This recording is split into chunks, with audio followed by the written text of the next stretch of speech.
Speaker, আমাকে সুযোগ দেওয়ার জন্য। গতকাল যখন দিবসের সর্বশেষ কর্মসূচি আলোচনা হয়, আলোচনার শেষ বক্তা ছিলেন মাননীয় আইনমন্ত্রী। তিনি তার বক্তব্যে আমাকে একটু হয়তো খেয়াল করেন নাই ভালো করে, আমার কথাটা আমার তাই মনে হয়েছে। ইন্টেনশনালি উনি বলেছেন এটা আমি মনে করি না। আমি যা বলেছি তিনি এর বাইরে গিয়ে একটু আমার সম্পর্কে বলে ফেলেছেন। তো গতকাল যে এজেন্ডাটা আমরা উত্থাপন করেছিলাম, এটা ছিল মূলত গণভোট এবং গণভোটের সংস্কারের যে প্রস্তাব গিয়েছিল, এর আলোকে যে পরিষদটা গঠন হওয়ার কথা, সেই পরিষদের সভা আহ্বান সম্পর্কে এটাই ছিল মূল নোটিশের বিষয়বস্তু।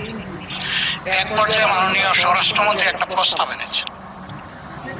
এই প্রস্তাবে আমার বক্তব্যে আমি রেসপন্স দিতে গিয়ে বলেছিলাম, যেহেতু আলোচনাটা হয়েছে সংস্কার পরিষদের উপর,